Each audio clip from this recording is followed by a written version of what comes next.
Hey there everyone, this is Samuel Johnson and welcome back to the Neutron Perspectives, and today we're going to be discussing episode 7 of the Adventures of Jimmy Neutron, See Jimmy Run and Trading Faces. So, what's the plot of See Jimmy Run? Well, Jimmy is basically getting humiliated in track and field. What's going on is that he, Carl, and Sheen are basically teammates in a track and field, and it's basically a pass the baton race. You know, one racer goes so far, trades a baton, goes to the next one, and so Jimmy, Carl, and Sheen are going up against Cindy, Libby, and some other third girl whose name I don't know. And well, Jimmy's always the last one at the final leg of the race, and he always loses to Cindy to the point where he gets a bunch of last place ribbons. Also, he gets trampled at one point because the coach who's in charge of gym class says that if you don't do certain requirements, or you lose, or you fall on your ass, you get trampled. I'm surprised he hasn't been fired yet.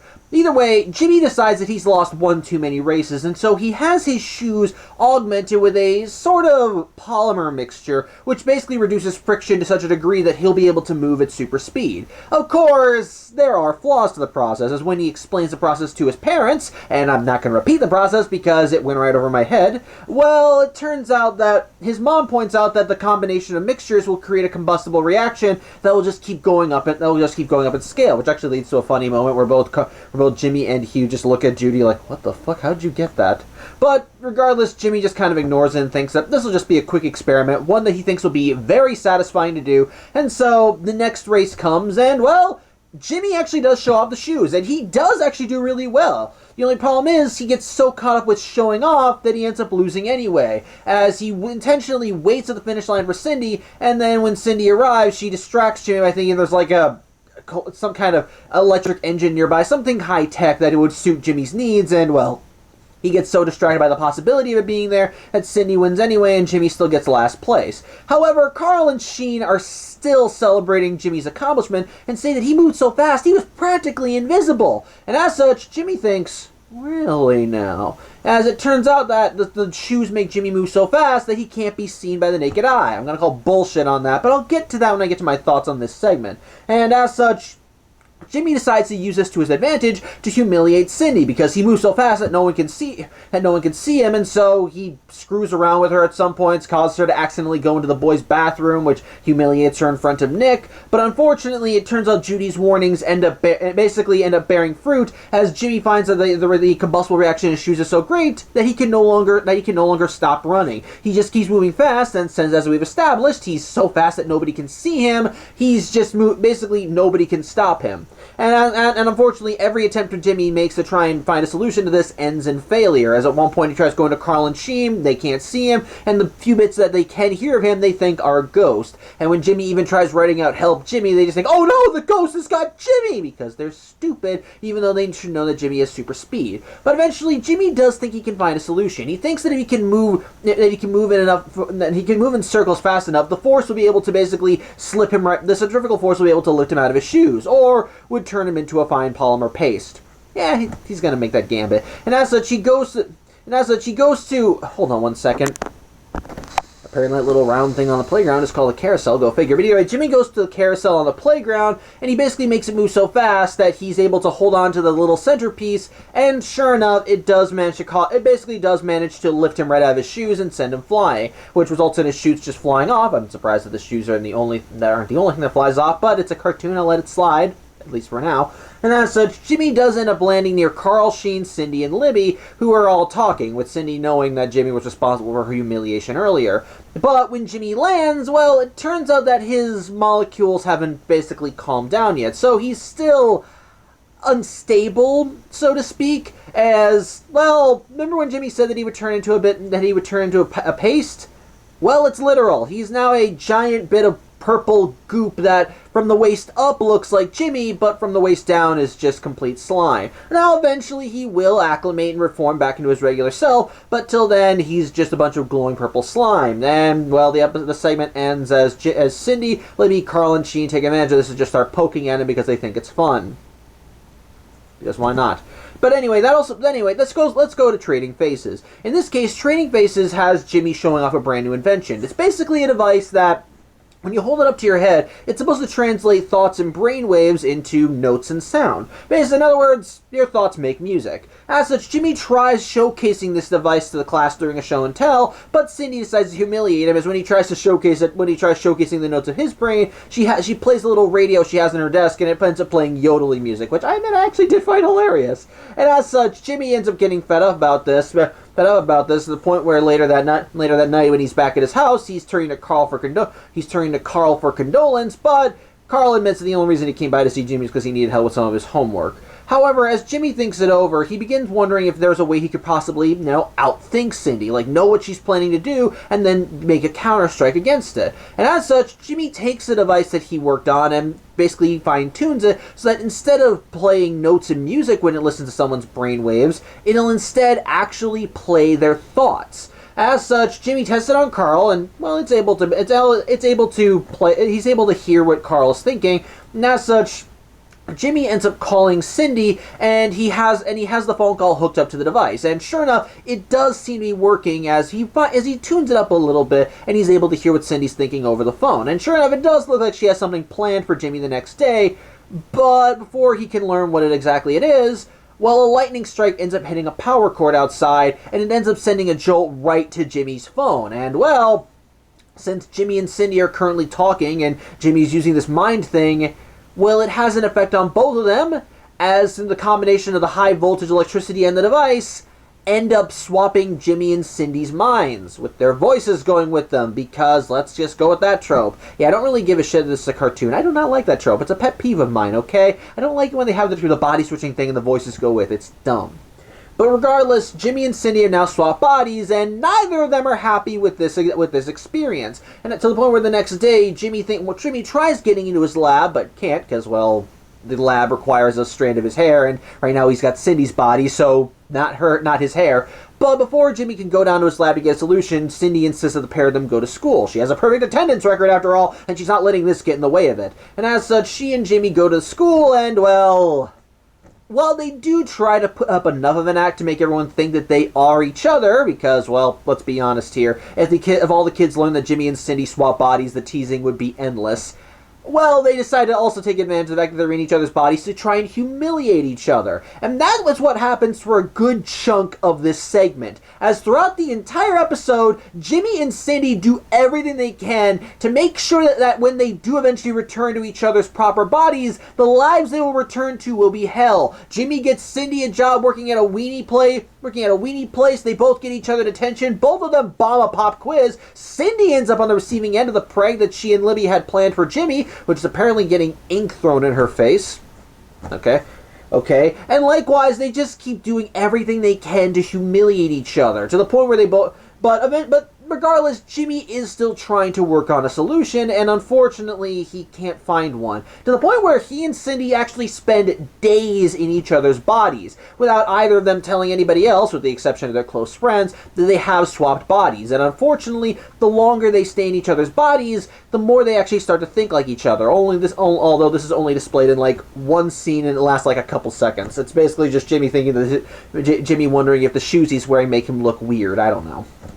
Either way, though, Jimmy and Cindy, despite the fact that they keep taking pot shots at each other, do genuinely want to swap back to normal. And even Cindy admits that they've been so busy taking pot shots that they've been kind of missing the point here. Unfortunately, though, in the few bits of time that Jimmy has taken to tinker with his device, he's found that it needs to generate a significant amount of power in order to swap him and Cindy back. And unfortunately, that's an amount of power that he can't generate. However, he does end up thinking of another solution. He believes that if he and Cindy could basically have their brains drained, quite literally, they could basically have their thoughts sorted out by people that they trust most. Just basically, their brains are just going to be put into a pot, and their best friends are going to have to sort out what pieces belong with which person, and thus they'll be able to swap them back. It's risky, of course, because it's basically putting them back together piece by piece, but they really don't have any other options right now. As such, Jimmy and Cindy end up employing Carl, Shane, and Libby to help sort out their brains, and as such, we cut to later in Jimmy's lab as Jimmy and Cindy are strapped down, and, well, they have their brains drained, and thus both end up going unconscious. As such, Carl, Shane, and Libby spend what look like possibly an hours, maybe an hour, I don't know. They don't show how much time passes, but it is a quite significant amount of time. As the trio of friends end up trying to sort through Jimmy and Cindy's thoughts and basically figure out what belongs where, who has what, and even deleting thoughts they have no idea who they really belong to. But, well, it eventually does seem to work out as they manage to get Jimmy and Cindy's brains all sorted out, and as such they flush the contents back into their bodies, and, well, it's an unmitigated success as Jimmy and Cindy are now back in their proper bodies. Everything seems all hunky-dory, everything's good. But before the segment ends, as Jimmy and Cindy are leaving Jimmy's lab, Cindy mentions that while their brains were all scrambled, one of them was having a dream of the pair of them walking down a path in a field, holding hands and kissing. And what I love too is that both Jimmy and Cindy do remember that, but not both of them deny that it was their fantasy, and I love that. I just love that. They get flustered and just do everything they can to not acknowledge that they had a fantasy of them being romantic together. It's adorable, and I love it, so. But yeah, that was See Jimmy Run and Trading Faces. My thoughts on both segments. I didn't like See Jimmy Run. Yeah, I didn't like this episode. So this isn't a case of I liked it as a kid, but then modern sensibilities made me look at this and go, okay, maybe I should have rethought this. No, this is an example of, even when I was a kid, I wasn't really a fan of See Jimmy Run. It's just an episode that doesn't really feel like it has focus. Like, the central conflict throughout the episode is, for the most part, the same. The idea of Jimmy creating a new invention and, of course, it going haywire. But the problem is that the main plot surrounding this plot device, basically, really does not feel like it knows what it wants to be. Like, in the beginning, we have Jimmy wanting to prove he's better than Cindy, but then still getting things blown to space. And then the second third of the episode has Jimmy basically taking advantage of the fact that these new shoes make him invisible to start fucking with people, specifically Cindy. And then the third act has them going nuts, and now Jimmy having to try and convince everyone that he's in danger, and of course no one being able to perceive him because he moves so fast that nobody can perceive him. Okay.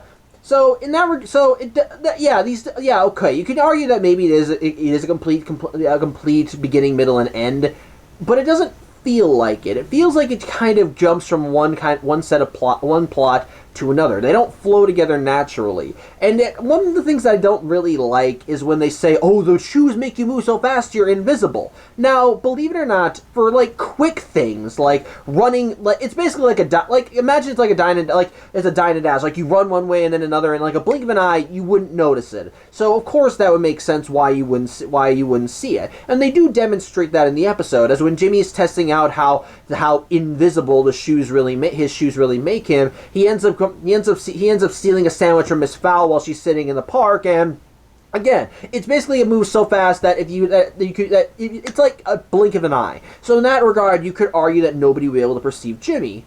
But then later in the episode, we actually do see Jimmy in positions where people, I think, would notice him and would take notice of it, because he has a noticeable drift. And before you say, well, that's just what we, the audience, see. But the thing is, Jimmy used the shoes during the track and field run, and people were clearly able to see him in that one. So then, why couldn't they see him later? Is it a difference of running speed? Because that doesn't really make sense to me. You could argue that maybe Jimmy can control how fast he ran in that, because at one point during the track and field race, he slowed down enough to start gloating to Cindy before he ran right up to the finish line and then stopped short because he wanted to gloat some more. So you could argue that at least in the beginning, he was able to control how fast he ran. So maybe that's the difference between then and later. But at the same time, when someone is moving in place so much, you should be able to perceive something. Like, if Jimmy is running around in circles, you should still be able to see a bit of a drift. It's not a blink and you'll miss it. Even if you say he moves so fast that nobody could see, You're saying that he moves so fast that in a blink of an eye no one can see him. Well, let me put it this way. If I shake my hand in front of your face like this enough times, you're going to see it. You're going to perceive something. It's not like a wham and then you wouldn't notice it. It's a matter of, look at this thing. It's in your face. You're going to see something. I'm just saying it seems like a dumb conflict in that regard, that nobody can see him so nobody can help him. I would believe that he moves so fast that no one would be able to help him. It's just that, again, they should be able to perceive something if Jimmy lingers long enough. And in some cases, I don't think he'd be able to move fast enough for people to genuinely not see him. It's just dumb, and it doesn't really make a lot of sense in my eyes. On top of that, going back to how the plots seem to just kind of go all over the place. Like, first we have Jimmy trying to beat Cindy in track and field, and then after that, when that doesn't go well, he decides, well, I'm going to actually humiliate her with these shoes instead. And while that is in character for Jimmy to want to do, at the same time, it feels like that we went from one plot to another, because Jimmy created the shoes specifically so that he could beat Cindy in track and field, and I could see him still trying to glow with it. Like, maybe like what could happen is that Jimmy tries to use the shoes. He's still warned, hey, if you overuse them, it could cause a chain reaction that could cause the shoes to have a cascading effect. And Jimmy's like, oh no, it's fine, I can do this. But then likewise, when he loses the first race, he's like, I can make them better, and so he continues improving the shoes, and it does make him win, but the downside is now he can't stop running. And so that's what leads to that conflict. Instead, we have him losing the race and then deciding, you know what, I'm instead going to use these shoes to just fuck with Cindy for shits and giggles. Which, again, it's somewhat in character. It just feels like we go from one plot to the next, and all it takes to jump from one plot set to another is just Jimmy's friend saying, you were practically invisible when you were running. I was like, invisible, eh?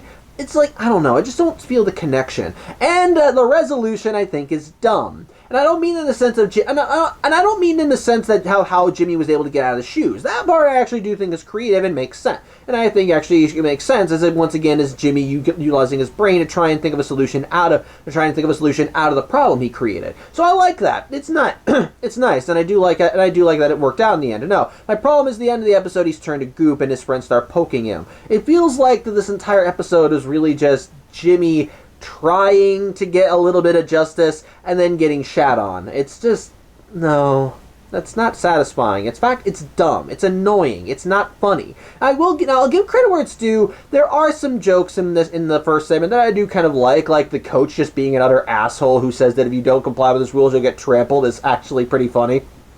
But I didn't like this segment. Even as a kid, I didn't like it. And as an adult, I still don't like it. And again, it's not a matter of, as a kid, I never really thought of the sensibilities. No, it's just a matter of, as a kid, I looked at this and thought, okay, maybe this isn't an episode I want to rewatch. I thought it was dumb back then. I still think it's dumb now. Although maybe part of the quality for that is because of one of the episode's writers. One Elmer Hartman III. And if you don't know who that name is, I'm sure you're familiar with his work on shows like Danny Phantom or Fairly Odd Parents.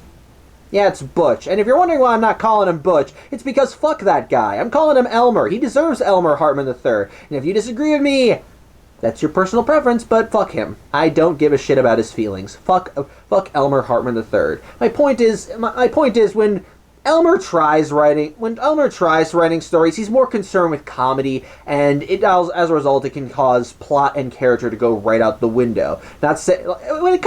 Ultimately, he can write some things that actually work, but from what I can tell about the guy, he's more of an idea guy than than someone that actually executes them. So, yeah, he can come up with stuff, but he needs other people in order to make it work. And the thing is, he's not the only writer on the episode. So I think that would explain why there are some things in the episode that I do think are actually worth it. Like the impetus for Jimmy making the shoes, I think is fun. I think is enjoyable enough. There is some good humor in there. It's just the episode as a whole is just not my thing. It's just not my thing. Even as a kid, I didn't like it, and its age has not done it any favors. It's not like the worst thing I've ever seen. It's not like god awful. It's just more of a matter of this is dumb and not the fun dumb. It's just a dumb segment altogether and not enjoyable for me at all. As for trading bases, though, I actually kind of liked this. Now, I admit the episode doesn't, I think, take full advantage of the idea of having Jimmy and Cindy trading bodies, because, well, when you have a typical body switching story, the main gimmick is usually just that the characters get to walk a mile in the other's shoes and see what the other person's life is like. See what it's like to live live as that person and have to deal with the challenges that they deal with on a regular basis. And as about such, by the end, even if the characters don't end up being friends when everything is all said and done, they at least get a better appreciation for what the other person goes through, and they think, well, I can probably lay off you a little bit. So I do like that. The only problem with that is that this episode doesn't do that. Jimmy and Cindy are at each other's throats throughout the entire episode, and as such, by the end of the episode, when everything is said and done, they don't really get a deeper appreciation for one another. With that said, it's just fun seeing these kids be a couple of assholes to one another. It's just, like, going back to how Jimmy's IQ is through the roof, but he has the emotional intelligence of a child, he and Cindy pretty much just throughout the entire episode do what a pair of kids who hate each other would do if put in this position. Namely, fuck with the other person. And I love that. I just love that. They're both willing to humiliate themselves because they know none of this is going to roll back onto them. Like Cindy can put on a dress when she's in Jimmy's body and just put on a show because she knows that Jimmy's going to be the one that faces the consequences even after they get their minds back in their proper bodies. Jimmy can go around the playground announcing all the boys that make her feel fuzzy inside, or all the boys that make Cindy feel fuzzy inside, knowing that Cindy's gonna have to deal with it. Although what I love about that is that Jimmy ends up listening like this gross kid, a nerdy kid, but then when Jimmy lists a bully, the bully actually looks like he's about to get gropey, and even Jimmy's like, okay, maybe not him. Like I love that. I love that. At least that's actually kind of funny. Like even Jimmy's like, okay, that was a mistake. That was not a good idea. So I do find that funny. So I like seeing them. So it is just fun seeing these two kids fuck with each other just because, well, they're just taking advantage of the situation. So I will give you the credit for that. Those jokes are funny. It's just that those jokes are kind of the majority of the episode, and as a result, we don't really have a lot of character stuff in there. Now, I'm not saying that we needed all that to make the episode good, because like I said, the jokes, in my opinion, do well enough on their own to actually make it funny. And I at least do like that by the end, even Cindy admits that that both of them probably went a little too far with how they're fucking with each other, because by the end of everything, they have made no progress in switching bodies. And the little bit of progress that Jimmy has made has only really told him, you need a massive amount of power to make the switch back happen, and Jimmy can't get that. So at the very least, they do sort of explain. At the very least, I do like that they acknowledge that them fucking with each other has only hindered their progress rather than helped it. So that I at least do like. And again, it's a small scene, and like I said, it's only like 2 seconds long. But I do like the idea that there is more of a time limit for Jimmy and Cindy needing to swap back, because the longer they stay in each other's bodies, the more they're going to start thinking like each other, which is an interesting idea I've seen discussed before. The idea that if someone were to swap bodies with another person, they would begin acting like the person whose body they now inhabit. Which, it makes sense, because our brains are basically like living computers. And it's not just the software that is our personalities that are uploaded up here, but also the hardware. Years of living the lives that we have and adapting to our situations have basically written and rewritten neural pathways in our brains. Many things that are hardwired into who we are. And as such, what if you change the software that was operating up here, the hardware would not change. And as such, it's different software operating on old hardware. So yes, a good chunk of who you are would still be there. You'd still have enough sense of yourself to say, I am this person, these are my likes and my dislikes, but you would start developing certain tastes and habits that are more synonymous with the body you're inhabiting. So like, say for example, let's say I swap bodies with my dog. Chindy's mind would be in my body, and my mind would be in her body. I would still know who I was, and Chindy would still know who she was. But by virtue of us being in each other's bodies, we would develop certain habits that we're both synonymous with. We would both feel tired at certain times of the day. Maybe I'd start getting the zoomies at certain points while in her body, or sometimes. Or maybe Cindy would suddenly get the urge to draw random points or whatever, or just go rant and rave. Yeah, there would still be enough of who she is there to know that she is Cindy Regina. But my brain is hardwired to operate a certain way, and just changing the software is not going to change that. So I do find that to be an interesting idea. I wish it was shown more than just a simple 2-second line. But I do think it's an interesting idea. It's not. I'm not going to give a comment to the episode on that. I do like that they throw it out there. It's just that, but like I said, it's only like 2 seconds. And on top, but I do also like that I also do like the finale of the episode. It was definitely one that I was wary of as a kid, but I do think it's a bit creative and an interesting way of resolving a body switching story. As in this case, Jimmy and Cindy are just leaving their fates in the hands of their friends, as they basically have their brains get thrown into a tube, and well, it's up to their friends to figure out what parts of whose brain belong where. And I think that's interesting. I like that. So I like seeing Jimmy and Cindy's friends just kind of go through everything and try and figure out what belongs where. So I like that. I do think it's interesting. So, and on top of that, the ending, I liked it. I liked the ending. I liked when Jimmy and Cindy were leaving that it's clear that despite the animosity they have towards each other, there is still an attraction. We saw that a little bit in the Jimmy Neutron movie, as when Jimmy and Cindy were just kind of, as in the Jimmy Neutron movie, when Jimmy and Cindy were just kind of flying off into space. It's clear that they were sharing moments here and there, but they were both actively trying to deny those moments because, well, they don't want to acknowledge that they have feelings for each other. They're too young, and of course, Cindy's not going to admit that she has a thing for Jimmy because, well, Jimmy is smarter than her, and she's supposed to be the best in the school. So I love the idea that that underneath all the barbs and shots they fire at each other, there is a genuine attraction. That Jimmy at least does respect Cindy and her ability to attempt and her abilities, and that there is something there. And Cindy, despite her trying to always one up Jimmy, does at least respect his genius enough to want to actually kind of look up to him to a degree. So I love the idea that there is mutual attraction. It's just that by virtue of these kids being, well, bratty kids who don't like being one-upped, they just are actively denying it. So I like that. It's cute. It's very cute, so I dig that. So, but yeah, on the whole, it's a mixed bag for this one. See Jimmy Run, did not like. It's not like the worst thing I've ever seen. I just don't like it as an episode. It feels like it meanders a little too much. The resolution is dumb. The conflict doesn't make sense in my eyes. Again, maybe I'm talking out of my ass there, but it just doesn't work for me. So on the whole, not my cup of tea.